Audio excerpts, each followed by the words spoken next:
Guys, ngayon, lulukuhin natin yung kapatid ko. Okay. Hindi natin siya dumating dito.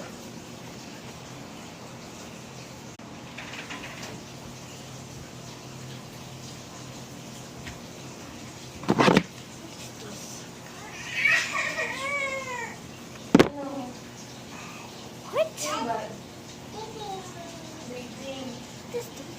Tinanong mo na naman din. Wala naman gawin mo ito kasalanan din. Nandito ako eh. Watch mo ako.